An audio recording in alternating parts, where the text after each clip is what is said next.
welcome to Not All Fire. I'm Jude Evans. And I'm Joe Hart. Happy 100th episode, everyone. Happy 100th episode, everyone, and to you, Jude. Oh, do you know what's missing? Uh-oh. The balloons. Oh, she's stormed off already. I've run late. Oh, no. These amazing balloons. Oh, yeah. Got fiery balloons. For those watching, it will make sense. We have quite a lot of balloons in the studio today. There's a lot of balloons. Kirsty spent a lot of time. Yeah. Balloons. She was in here yesterday on Sunday doing it all, setting us up a little celebration. So today is Monday, the 30th of March, because I don't know how days work. Yeah. Very close to the end of our financial year, but also, very excitingly, 100 episodes, Joe. Yeah, it is the end of the financial year. You've turned up to my office today and I've already spent £3,000. I paid him. I showed him some shiny things. He's bought some shiny things. Not for me. So I'm £3,000 down, but I'm 100 episodes up. So welcome. It's always weird when we do it in person because I don't have to look at the camera, look at you, but I'll mix between. But yeah, it's apologies for all those listening, but there will be a lot more visual stuff today probably than there might normally be. Yeah, big celebration though. Huge celebration. 100 episode. Very excited. Gosh, yeah. 2 years, just over 2 years, isn't it now? Yeah, so much has changed. Obviously, I lost my mum very early on in our recording. She did hear some of the first few episodes, but I'm glad. Lost my mum. Yeah. The voice breaks. Oh. I've got 6 employees now You and do? an office. In fact, actually, I've moved offices twice. Yeah, and I think yeah. 2 years ago you were still a one-woman band, weren't you? I had Roger. Roger had been working with me for 6 months. Right. Yeah. And we were in the process of getting his wife on board to do the financial management. But that didn't happen for another, 9 months or so. So so literally it was just me and Roger. And now I have team of people. Yeah. Yeah. Absolutely. You've got a massive office now. Yeah. Training business, risk assessment business, fire extinguisher business. Yeah. My team. This makes me laugh. My team over the last 2 years has doubled in size. I've had a good 2 years. But the number of listeners to this show has remained the same. It's still 0, as it was 2 years ago, as you said when you came in the office this morning. I love the fact that most of my team listen to the show religiously, and so few of your team listen to the show. I promise it's not a joke that they're so sick of hearing me all day. They don't want to go home and listen to me on Spotify. So literally, they say to me all the time, nobody in my team listens to the show. But I never see my team, so it's yeah. But no, I did a training course last week on Thursday. with 2 of my team. With 2 of your team there, and there was 9 delegates or something, and every single person listened to the podcast and had booked onto the show booked onto the course because they'd heard the show and wanted to get some teaching. Apart from the people in your team. Apart from people in my team who were just, forced to go. But do you know what? Funnily enough, it does show that this show has brought, like, some of the successes of the last 2 years is because of what we're doing here. Yeah, that is true. Because that classroom would otherwise have perhaps been empty, because everyone said, one of the questions I asked at the start, what brings you here? I said, I heard you say something on the show, and you thought I could come along. It's nice because 2 of my team are basically with me because they listen to the show. And we reached out, or they reached out. So, so that's quite fun. Well, that's one metric for success, isn't it? Has it helped us build our own careers, which it certainly has for me. Yes, but also it's helped the world be a better place because we're going out there and doing more fire safety and doing actually the right thing. Well, that's what I was going to say. We've helped other people along the way. I know people who have got jobs because of this, not only employed by you, but have got jobs and learned things, and we get loads of lovely messages, don't we? So we do. Yeah. Thank you everybody for listening and watching over the last 100 episodes. Kudos to anybody who has listened to all 100 episodes. Do you know what? I don't think I've listened to every episode. Do you know what I did yesterday? yesterday? To most of them. I was driving home yesterday I was in Liverpool over the weekend, yesterday being Sunday. I was driving home, I was thinking what am I doing in the week, and I remembered this whole situation. So I listened yesterday to episode number 1. Episode uno. I'm going to say, I'd like to say the quality of recording has got better over the 100 episodes, but as we know from the Wi-Fi, the various places that we go to. Yeah. Although I was really surprised at how well the Wi-Fi held up for the voice podcast last week, when the visuals, and I don't know what it was like on YouTube for those who watch it, but certainly the voice was fine. Yeah. Even though the visuals were very bad when we were recording it. You being in that California. It came out okay, actually. It looked all right on YouTube. The guys told me it was fine. That's good. Yeah, but episode Uno went all the way back to it. Wow. I might box set the whole thing in the next few weeks. Oh, But goodness me. it was That's fun to listen back to. A lot of hours. Yeah, isn't it? Might not bother. Might skip. I'll wait for the film. You're going on holiday, don't you? Don't want to do that when you're on holiday. That's true. That's true. No, it's been good. What do you think? What do you think? I mean, I've got a few favourite episodes. I really enjoyed all the stuff we did on Notre Dame. Really enjoyed the deep dive into Notre Dame, all the historic buildings we've done, all the case studies we've done have been really, really fun. I really enjoy understanding how buildings work in fire and how they don't work in fire. As again, we saw with Glasgow. Which is now fully reopened, I believe. I heard it last week. Yeah. Oh, wow. The station is now fully reopened. Yeah. So yeah, it's I love that kind of thing. I think the strength of this show, because I do a couple of things like this. Nothing actually quite like this. Is the biggest outlier of all the things that I do, because it's unique and that's its strength. Is that because it's so regular? We can talk about a fire that has happened in the last day or two. Yeah. Usually before anybody else is talking about it. Yeah. Some of the other things I do, I host things once a month or once a quarter. I'm talking about something that's already sort of lost from the public consciousness. Some of my favourite things that we've done are where we've commented on something live, and it sometimes feels like a cop-out to a listener, I expect. No one's told me this, but I can imagine it would. Oh, we can't say anything more about that because it's live. We don't know what's happening. But we're learning it at the time of recording when it's happening. So things like the Glasgow's perfect. We did it for that. Some of the big fires we've had, the Macedonian nightclub fire. Fires, the Swiss nightclub. We had a nightclub fire last night. Yeah, yes, exactly. That was a great segue. You're good. You weren't like I practiced doing this now. You weren't this good in episode 1. But that segues perfect. But yeah, it for me it's ones like that show the benefit of having this kind of live record on a Tuesday, publish on a Thursday.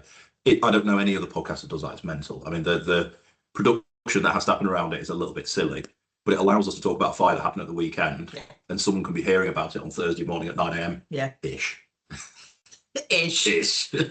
Yes. But, you know, I mean, I think people are used to the fact that it doesn't always necessarily come out at 9 o'clock on Thursday when we say it's going to. Yeah, absolutely. Everybody's got lives. A lot of we're all doing this voluntary. All the people who you have, we all do this voluntary. So we obviously have to pay to host it, but I mean, we laugh about sponsorship, but we support it. We support it ourselves, don't we? Yeah, because it's for the good of all fire engineers and fire risk assessors and people who work periphery in the fire safety or health and safety. And we've had, I mean, I love it when we've had guests. We've had some awesome guests. Yeah, absolutely. I've really enjoyed. My favourite, I always say, is Elspeth when we did the Peep Show. The episode title was Peep, and then we did Peep Show rerun. But mainly because I learned so much from that interview, largely because it's not my field or something I deal with. Yeah. Similarly, when we had the folks on who had been involved in fires, where we just learned we got their side to it. I mean, well, even things like with Sean with the structures, the health and safety angels, when they talked about health and safety, that was really, really interesting as well. Seeing what they've done, health and safety. They tattooed themselves. Yeah, we're getting our tattoos done this afternoon. Not all fire tattoos across the face. I don't have any tattoos. I keep. There is one I've been planning to get which I was going to get for my 50th, which then didn't happen because I am now older than that. Yeah. But can I tell you my next tattoo that I'm getting? What's it? Complete segue. Why change the format? We might as well have segues. So I have quite a few tattoos dotted about. I'm getting one here in a couple of weeks' time. Logo. Not the Not All Fire logo. No. I've been burned by logos. Never get it tattooed. You might get sued, and you have to change it. But I'm getting. I'm always in the workshop and I can never find the right size screw. So I'm going to get a ruler tattooed on my arm. So you can just go. So I can just hold it up. And then you know all the different size bolts, the hex of the M8, M10, M12. I'm going to get all them tattooed on my arm. Because I'm always trying to find something in the workshop and it's like, is this the right size bolt? Or the spanner heads, I'm going to get them tattooed. And it's all going to be down my arm. And I was getting a tattoo a couple of weeks ago and I said to Andy, I said, does that make sense? And he went, yeah, as long as you never gain or lose weight for the rest of your life, because it will get skewed. So I just have to be this shape for the rest of my life. Do you not want to maybe lose some weight first? Or... What? Why? We've already had to change the position of the seats, so I don't look like a small child next to you. Anyway, I really wish the camera chair was far away. Yeah, I'm in a different room. Oh, dear me. Yeah, we've done some really cool episodes, haven't we, though? I think my favourite, the statistics tell me this is the favourite. By far our most downloaded episode was the EDBS one, fraud, defamation, all of that stuff that came about.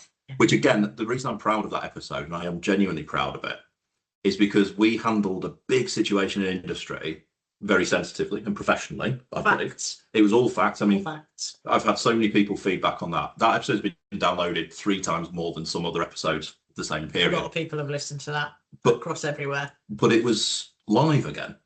It happened that week. We reported on it. We did a thing. We did it very well, I believe. You know, that the feedback tells us that we did. But again, it was a really big.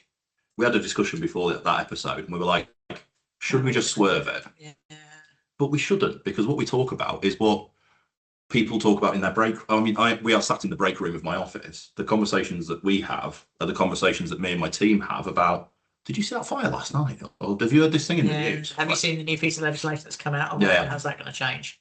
So that for me would probably be episode number 1, but I don't think it'll ever be beaten, because that episode is just so special to me that we made a decision to report on something important, and that episode had quite a lot of influence in the end anyway. I think so. I think and I think you're right. I think it's an episode I'm really proud of as well. So we've done loads of episodes I'm really proud of. So we talk about things that we educate each other, which is as it should be, because we've got different skill sets. Agreed. I've learned tons. I reckon I have, and this is a big claim here, but I think it's true. I reckon I've learned more from doing this podcast in 2 years than 2 years in a university studying from a book, because it's all current, it's all contextualized. I've learned from listeners who have written in. I've learned through having to research this show. Every week we have to spend, a little bit of time researching. I've learned loads in the last 2 years. Thank you, Sid, for saying that you learned from me as well. I learned a couple of bits from you.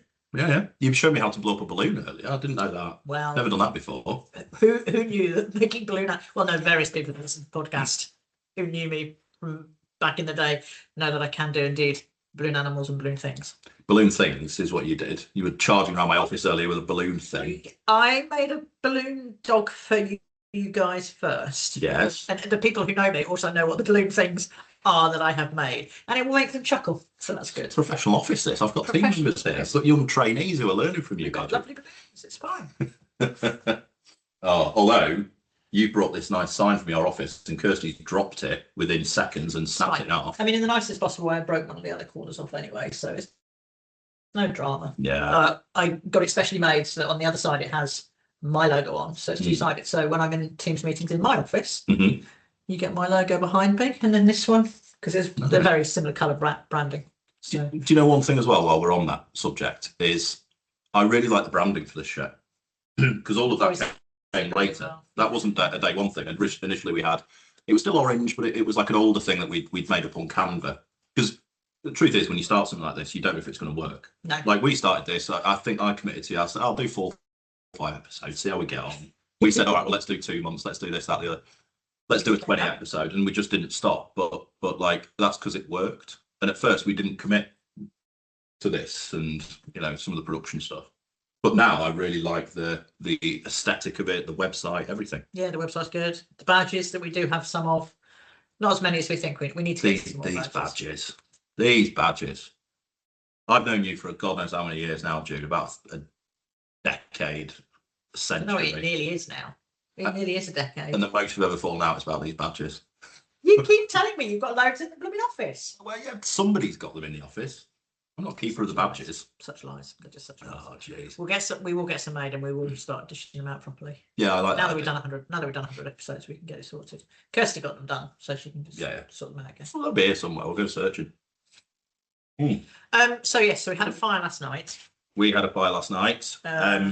Not us, obviously. There was a fire in a nightclub in southern Germany, wasn't it? Germany. Yeah. Do you see? So evacuated 750 people. 3:45 in the morning. 3:45 in the morning.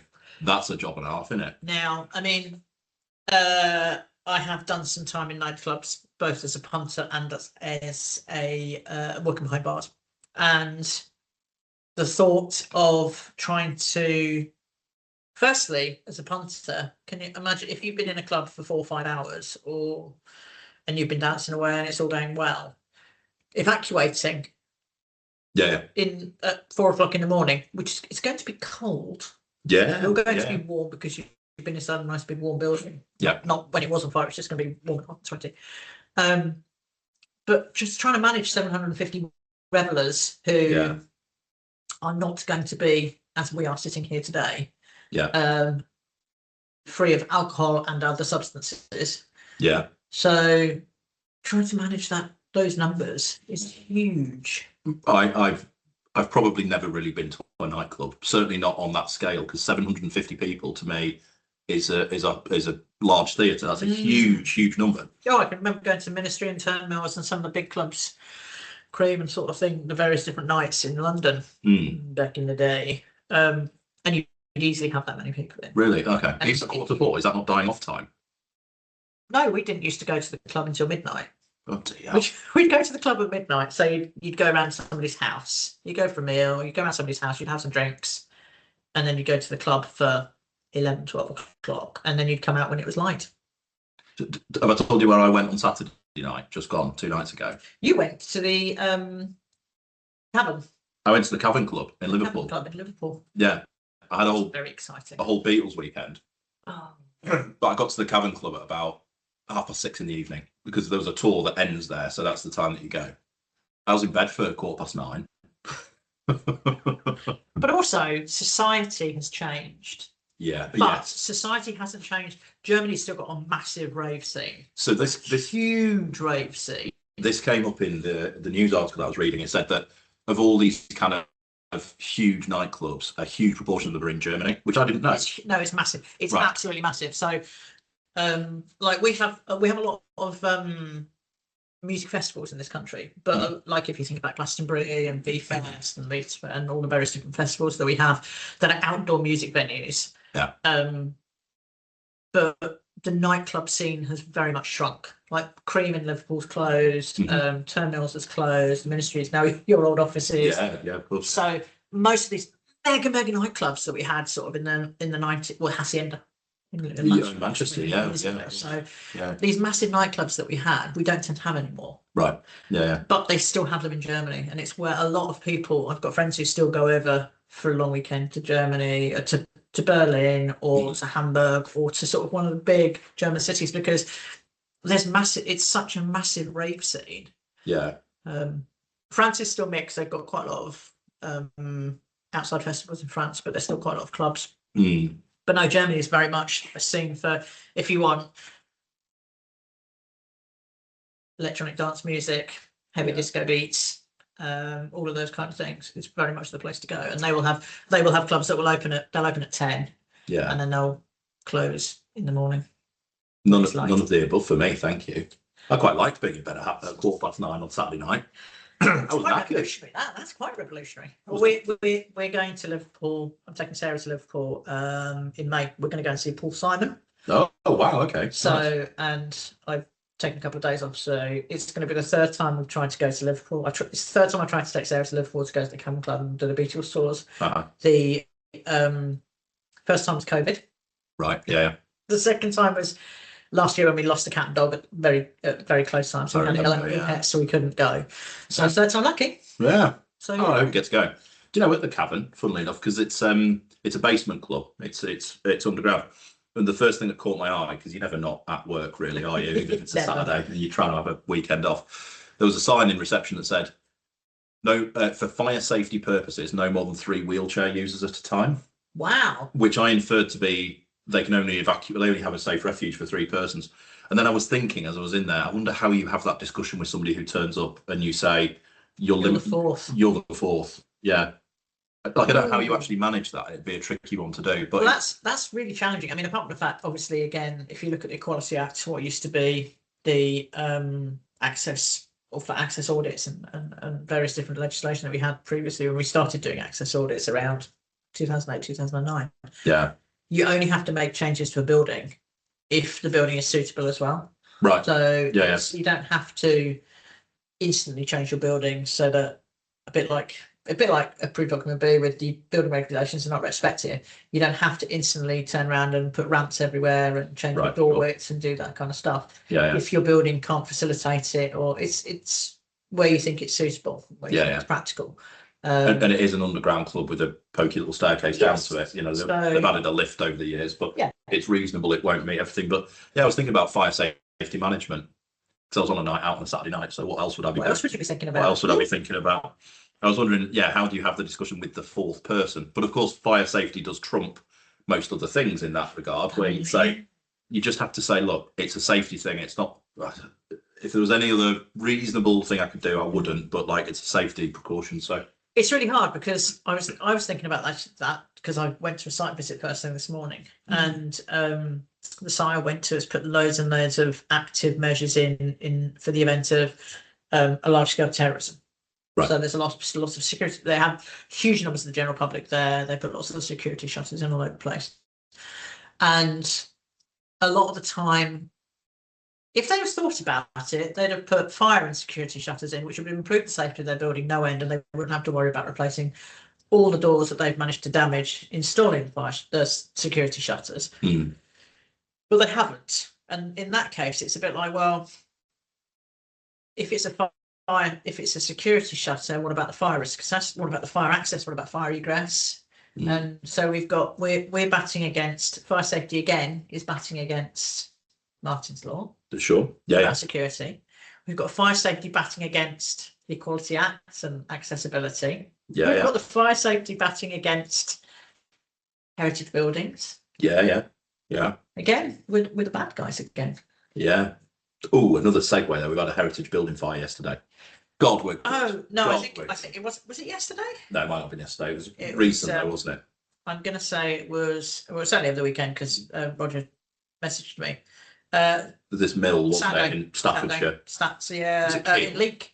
No, in Leek. I've got clients in Leek. There's a couple of massive chemical plants in Leek, and one that used to be a client of mine. When I used to do fire extinguishers. It was the Big Mill.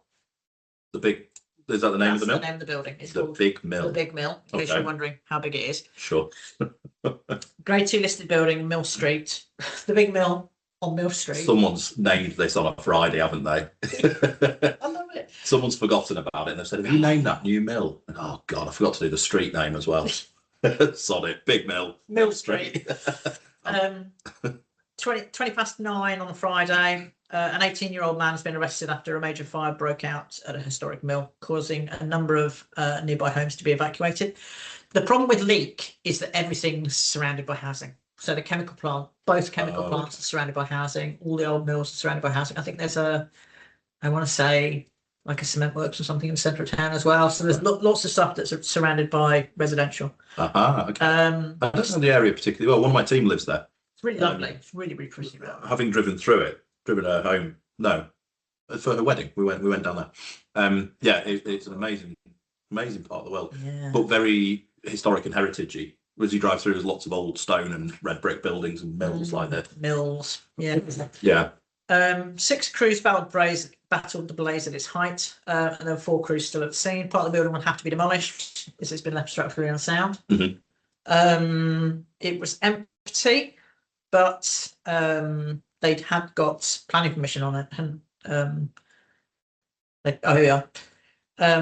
6-story building which has a bell tower dates back to 1860. It's one of the earliest mill buildings to this scale in the town. It was last used as a mill in the 1980s and was then home to a pine manufacturing workshop. It's been derelict since 2007.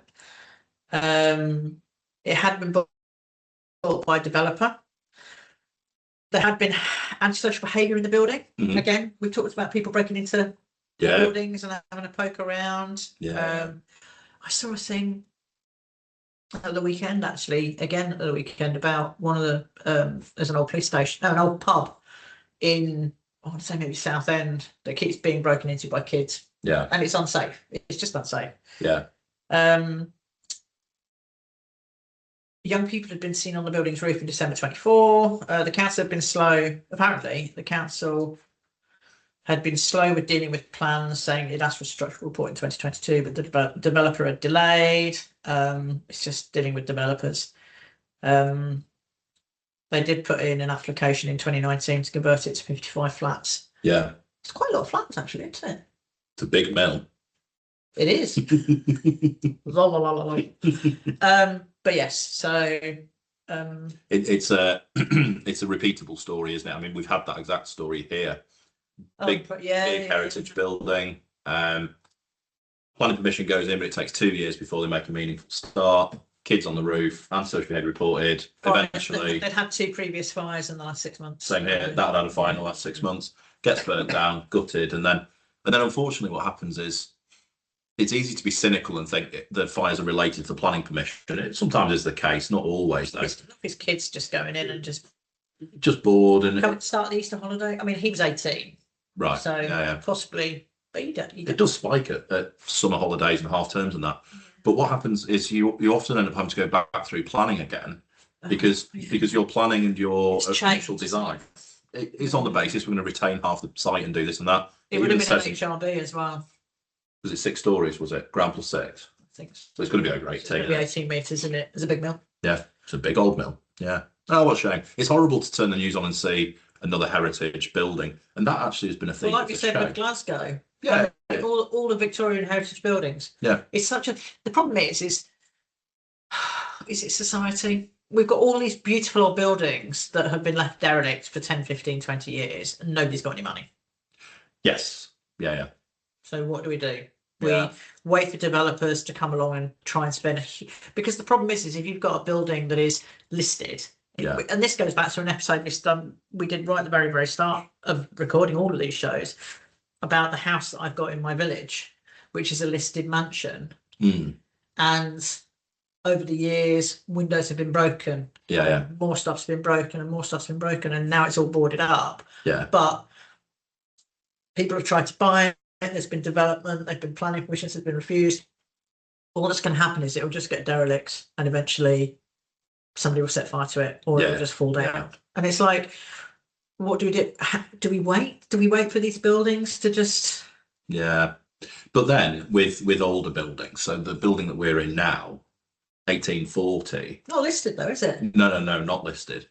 But when you... Never buy a listed building. Never buy a listed building. But then, excuse me, when you walked in this morning, the first thing you did was sort of scuff your foot on the carpet, didn't you? Because the floors aren't level. I did. I was like, why is your carpet lifted? But as I say, if I put a marble down in my office over the corridor, it'll roll to another room because nothing's straight. And this building is a pain in the arse. That every corner and every facet has a problem because it's heritage. But that's why I got it, because I love it here. But then you say like people letting themselves in and doing that. We got broken into.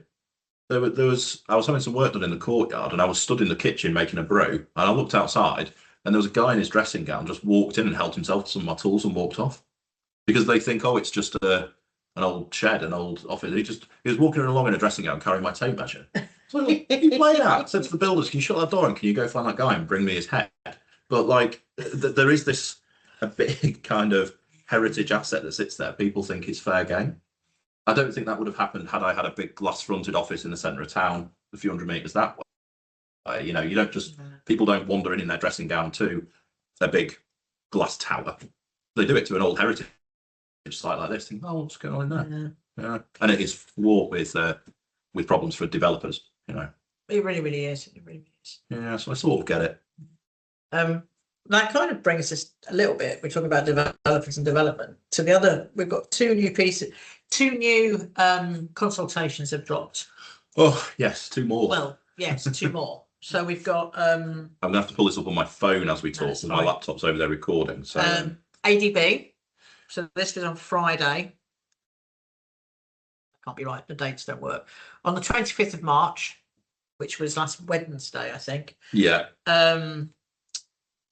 The government, the building safety regulator, the Ministry of Housing, Communities and Local Government published a new consultation document for proposals for the amendments of ADB 1 and 2. They're doing things like clarifying technical. There's some clarifications. There's some technical changes, and they're consolidating guidance for designing building work on existing buildings. There's a lot of stuff about external walls. which is it literally nothing. Everything is. I need to start again. Everything is about external walls at the moment. Sure. Absolutely everything seems to be about external walls and external wall systems. For refurbishments as well. There's been some updated guidance on roofing, provisions for incorporating PV panels, solar panels, which is something that we've been crying out for. Yeah. I'm hoping that there's going to be some stuff on EVs as well. They're looking at combustible elements of structure. I did see something else actually. There's a new paper about which is slightly outside of the topic of the ADB, but there's a new CLT guidance. There's some new timber frame stuff. Oh, is there? Been kicking, and I just saw that on LinkedIn. Oh, I've not seen that. Okay, that's helpful. There's a recommendation for providing evacuation lifts in residential buildings above 18 metres. More clarity on non-residential buildings for evacuation lifts as well. They're looking at load-bearing elements of structure should be constructed using materials, all products achieving a minimum of A2 S2D2, the normal kind of non-combustible class A2 material. Yeah. Terminology has been updated for sheltered housing with the introduction of a new term, specialist housing, in its place. Yep. And provisions for extended alarm coverage in these premises. That's interesting. I mean, we're trying to... Sits in volume 1 as well. Yeah, well, all the local authorities that I work with are trying to move away from sheltered housing and call it independent living. Yes. Because it's not really... Sheltered housing kind of has the... Oh, it's warden controlled, and it really isn't anymore. They're also looking at the structural fire resistance rating of open-sided car parks. So basically what they're looking at is, think of the fires that we've had in the last 5 years. Yeah. Cover that. Yes. Yes, it is, isn't it? I mean, obviously they've taken all the stuff from the Hackett report, and they're taking all the stuff from the continued review of building regulations and various different updates from the report that have no... I mean, that's nearly 10 years ago, man. Yeah, Christ, it is, isn't it? I've got I'm thumbing through here. You've got the document, and I'm just looking at somebody else's notes. Yeah, they've got the kind of headlines on there, and they've got the article. But then if you go through, text in blue on the proposals is all new text. And I'm thumbing through it, and rather than go through what each of them are, I am seeing it for the first time, I should say. Mm-hmm. It is specialised housing, car parks, evacuation lifts, PV panels, electric vehicles. And the theme of it is just emerging hazards. Everything in there is something that's new. So I haven't seen anything yet, and there will be bits I haven't seen yet because I'm thumbing through it live. There are amendments and clarifications. For the most part, it's emerging. It's new, but this is also what we've been crying out for. 100%. Yeah, 100%. On the training course last week, I accidentally said the phrase, and then I went back and I was like, it's an accident, but I stand by it. We are waiting for a big electric vehicle fire. It's not if it happens, it's when it happens. When's an EV fire going to happen and bring a building down? Like, we're waiting for it to happen. And the thing with the emerging hazards is here. Did you see the fire in Toronto over the weekend? No. On the roof? No.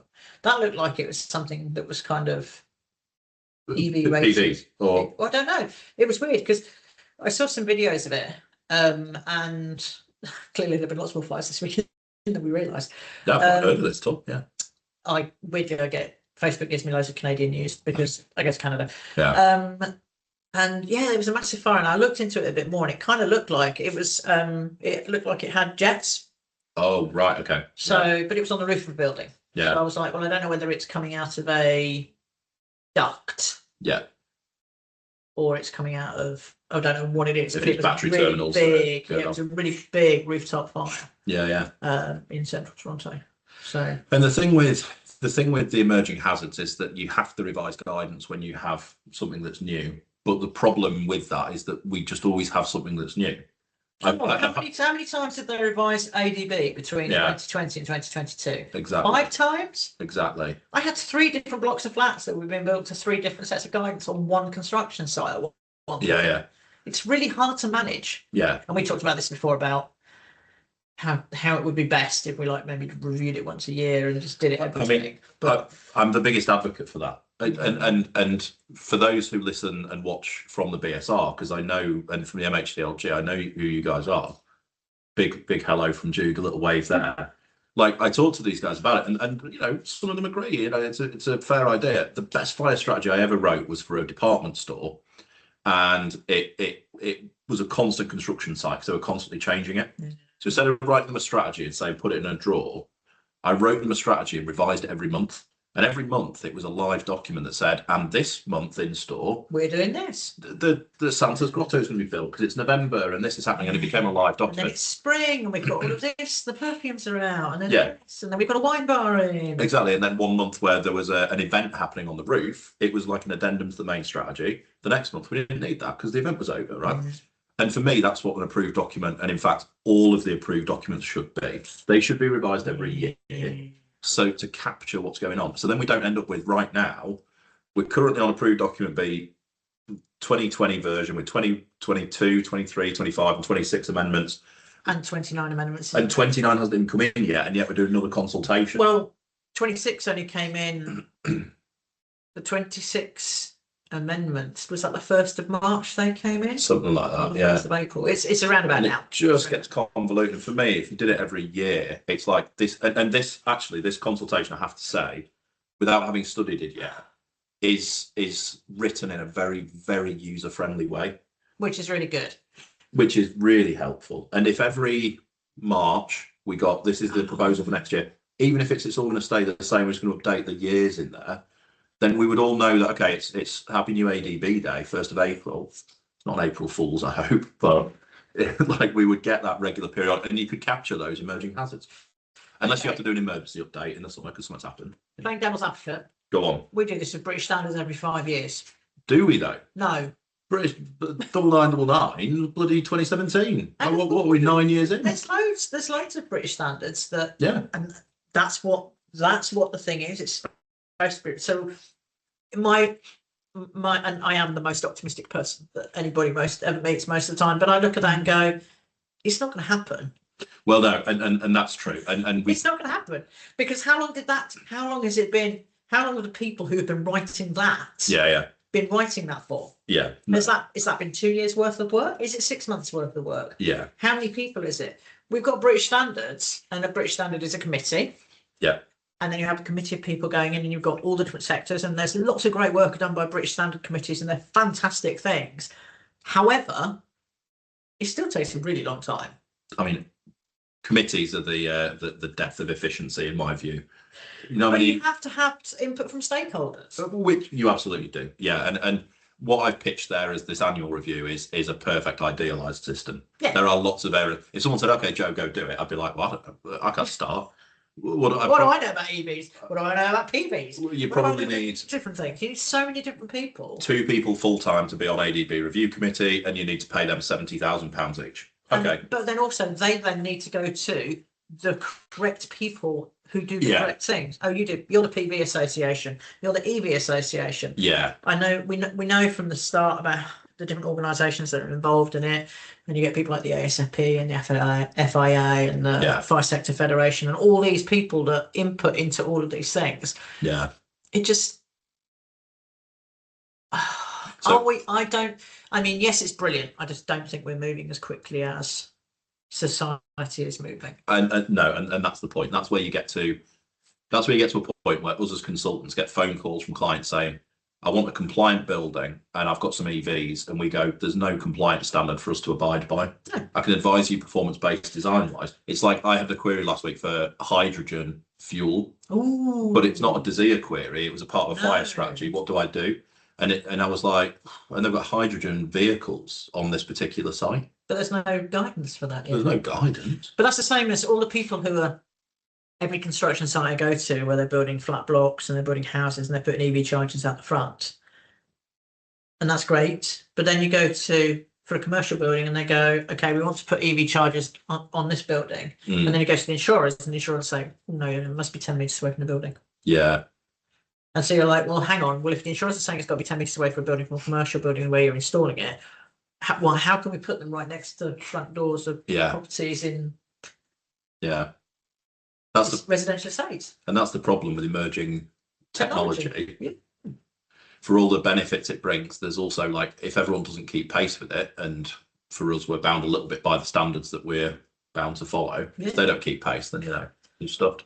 No, But I mean, the call that we always put out, and I know we have another consultation this week as well, is if you Read have it. knowledge and can give benefit, you read it. you're duty bound to do it. Don't moan about it afterwards. Put your point in, because then Yeah. at least if you've tried to input it and you input it, I mean, even if it's something that isn't a new piece, if you disagree or have concerns about existing bits of ADB, you can still talk about it. Yeah. If you don't like the bit about internal window angles, or if you think that's wrong, or if you think it's measured differently. Yeah. External fire spread, I'm going to write about. Space separation does my head in. It's wrong and has been forever. It's so complicated, bad. but it's so complicated. Yeah. It's not so complicated. I mean, it's fairly complicated, but the way that it's written about and worded in the guidance is really complicated for anybody to understand who isn't a fire engineer. But then I lose the right to complain about it if I don't respond to the consultation. Imagine me sitting here hypocritically going, this is wrong, this is wrong, this is wrong. And you go, did you respond to the consultation, Joe? I go, no, I was too busy. You go, well, shut up then, Joe. Like, you can't moan, can you? So, yeah. But in that spirit, we've got another one as well. Yeah. Which is far more valid for me and my business, and indeed for you, because you now have a fire risk assessment company as well. Yeah. Well, what I've done already, as you pull that up, the ADB consultation I've sent to my engineering team and said, guys, we need to carve some time out for this. My fire risk assessment business, I've sent the fire risk assessment consultation and said, guys, we need to get in a room together and work out what we're going to do on this, because on the same day, I think. No, day after. Published on the 25th of March. Okay, typical fire risk assessor turns up late.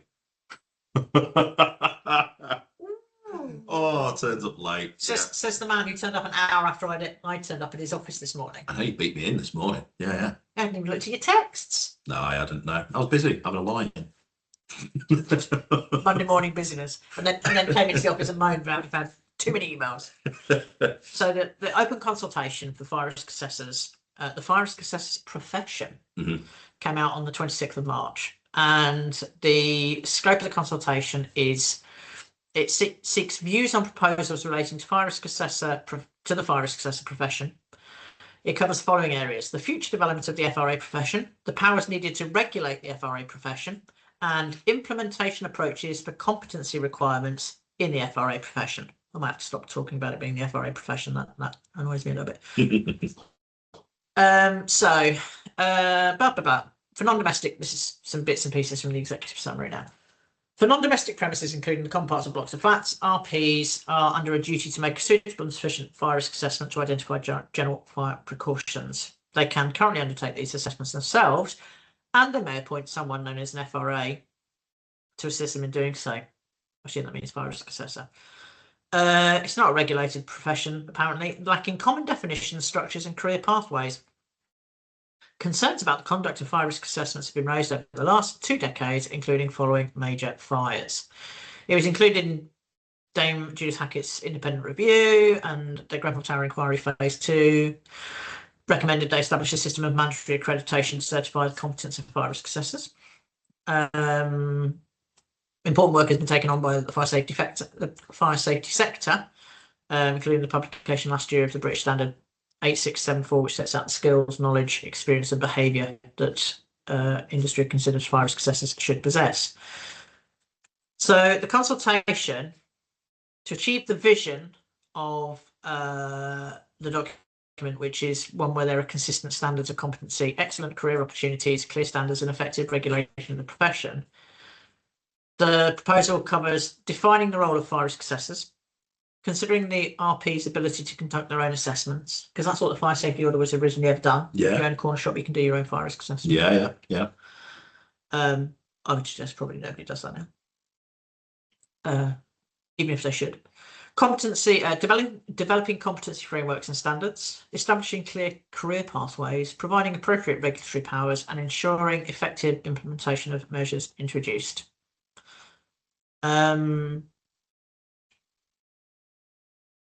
FRAs form part of a complex and fragmented fire safety, building safety, and construction landscape. However, it will be vital for the various professions and regulations to form a coherent regulatory regime. To support greater coherence, the Single Construction Regulator Prospectus and Consultation was published in December 25. Did you read that? No. No, me neither. No. Had you heard of it? Yes. Oh, only because I saw it at a conference. Yeah. So it's a new framework to underpin competence, skills and conduct of those working in the industry. But I tell you something that isn't abundantly clear from that, because I went to a conference when it was launched, that how it would trickle down and transcend into all the different areas, because it doesn't outwardly say, if you're a fire risk assessor, go read this. No, but now they're saying it is. Well, yes, it's also published in 725. So fire engineer's authoritative statement and next step statement. Yeah, we did that on the show. We did. Included commitments to consider the relationship between fire engineers and fire risk assessors during the occupation phase of the building. Yeah. So this consultation, I think, is a really, really consequential one. I think this will be what report was it for the fire service? The Ken Knight report, was it? Many years ago. I think this might be the one that we look back on in 10 years and go, that's when the fire risk assessment industry changed and evolved. So it's definitely worth looking through and responding to. Again, anyone who works in that area, have a read, or has an interest, have a read and has a duty, has an obligation, in my view, to respond to it. Again, I've carved out a load of time. One of the other ones that one of my other teams I've sent that to is my training team, because we teach fire risk assessment. Don't you? You do. And that's another facet. You taught some of my team. Yeah. It's another facet that we deliver fire risk assessment courses, but we're bound by the 8674 standard. We've had to rewrite our course 2 or 3 times in the last year. Yeah. Just because it changes all the time. So we want to influence this and know what we should be teaching people. One of the interesting things it says is there is no definition of a fire risk assessment or a fire risk assessor in existing legislation. Now it must be fire risk assessor. The problem is within the government documents I'm trying to read from, there are some interchangeable acronyms. Don't like acronyms. Yeah.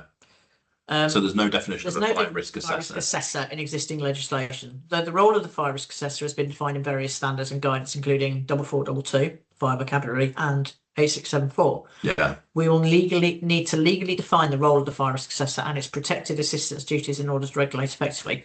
Well, hang on. So fire risk assessor is going to become a protected term like fire engineer. Yeah, that's what it's going for. 100%. Wow. Because at the moment, 8674 sets the competency. Yeah. That's just a British standard. Yeah. There's no legal basis to that. No, it's just an approved code of practice. Yeah. And what was the name of the report that came out before the Health and Safety at Work Act? The Robins Committee. Report. Yeah. So the Robins Committee was founded. Off the back of that, we got the Health and Safety at Work Act. Yeah, because we had loads of different pieces of legislation that weren't co-formed. We had the Factories Act, and you had the offshores and underground substations and warehouses acts and all that kind of stuff. So the Health and Safety at Work Act decentralised health and safety. It said you can no longer rely on government to tell you what to do. You as an employer are responsible. And then it brought in loads of secondary legislation. And then suddenly everyone's responsible for their own safety and those around them and your employer. Fire did the same in 2005. So instead of having all these different pieces of legislation, the Fire Safety Order reformed the regulation, hence Regulatory Reform Order, and said, okay, we're going to decentralise fire safety, take it away from the fire service, public sector, and now you are all RPs.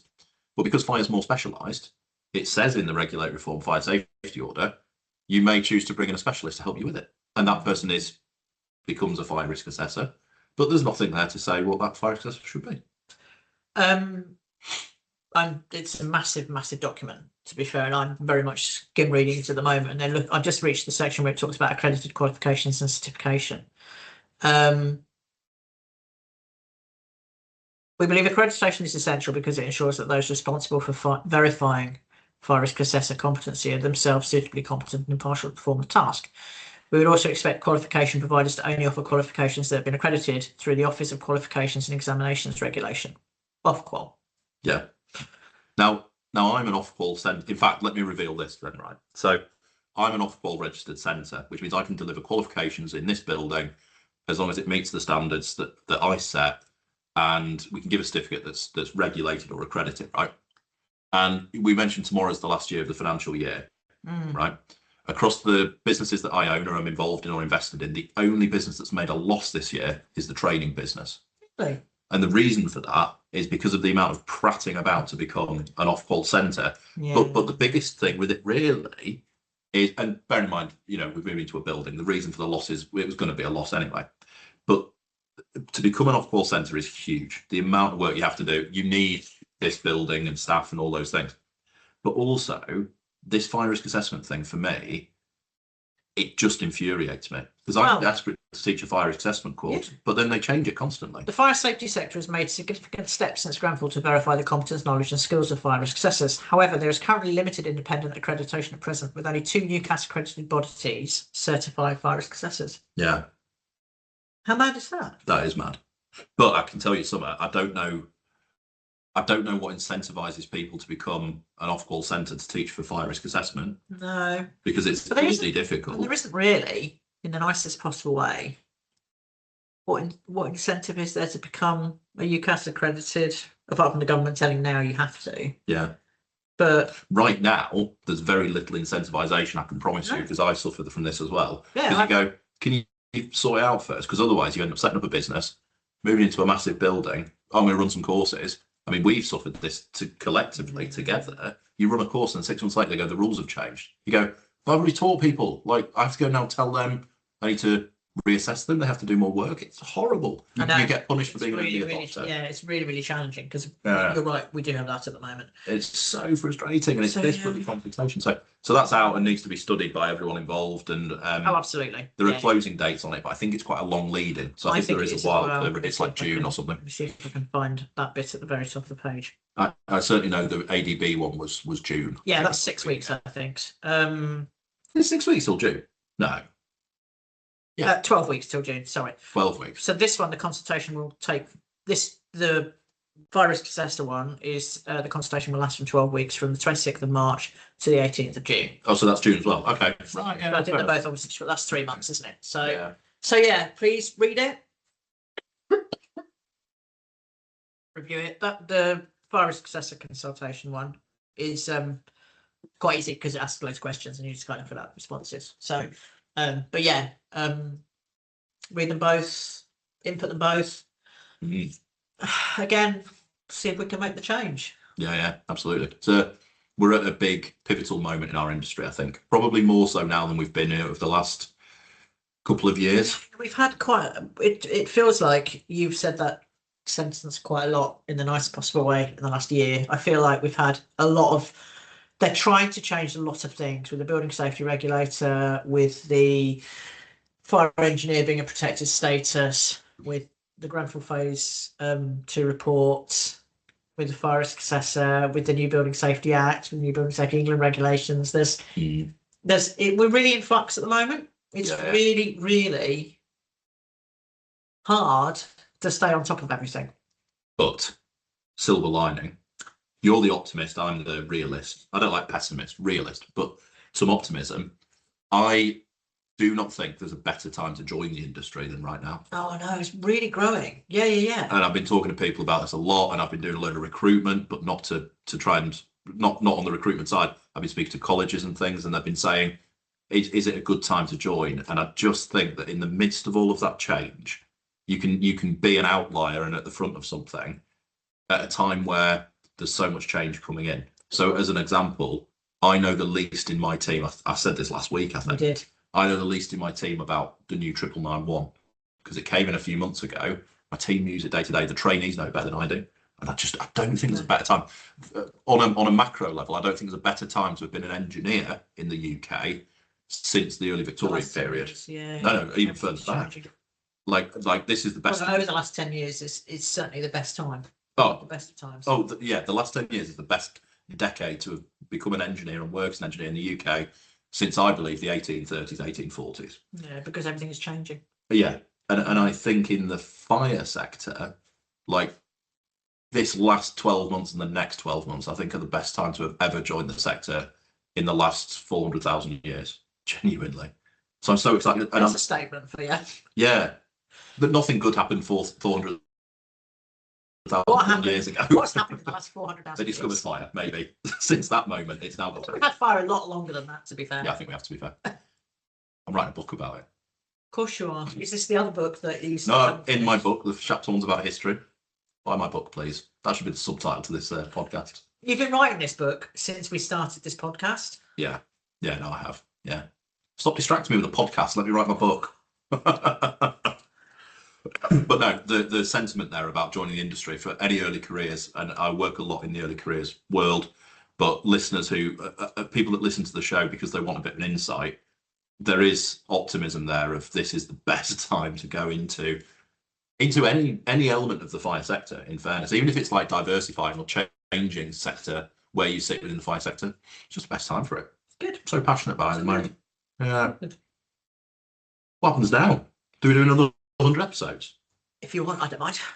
You're going to go on holiday for 2 weeks. I am actually having a short break. Now we've reached episode 100. I have been counting down towards this episode for a while. We have had odd breaks. We've had odd breaks all over the place. Yes, so Joe's going to not be around for the next 2 episodes. I've got a special guest coming for both of the next 2 episodes. I'm pretty sure I've got next week sorted out, and I'm going to be ringing him shortly. And then I'm still waiting to hear back from the other one. So I'll have somebody to talk to. Somebody will talk to me. Yeah. We've got enough people that will I can ring up and go, do you want to do a podcast? Jude is a very gracious boss and allows me every 2 years I get a week or 2 off. So I'm going to take a very short break from the show, but I will be back, I promise. I'm going to say also, I think the way that it works is that you have 2 weeks off and then I have a week off. Because I'm going to be in Scotland in the motorhome, probably with no internet. Yeah. So we may have a small amount of chaos the next couple of weeks, but we will then come back for what we are going to call season 2. We're going to have 100 episode seasons. We're going to be like an American chat show or the news, the longest series in the world. I don't think we need to worry about seasons. We're going to keep doing this as long as everybody keeps listening and watching. We're going to keep doing this, aren't we? That's it. Yeah. And right now I'm going to have a cake because we have cake with the logo on. For the viewer, you get to see the cakes. For the listener, you don't get to see it, but you can. It's a cake with our logo on in sugar paper. Thank you very much for my cake. Thanks for listening, everyone. Thanks for watching. Thanks for your support over the last 100 episodes. Thank you to everybody who's been on the podcast, who shared the podcast, who sent us in questions. It's always nice getting things like that. So yeah, thank you everyone for listening. Sincerely, it means a lot. Thank you for listening. Thank you for watching, and I will see you next week. And this boy will see you in a couple of weeks. I'll see you soon. Thank you, everyone. Bye.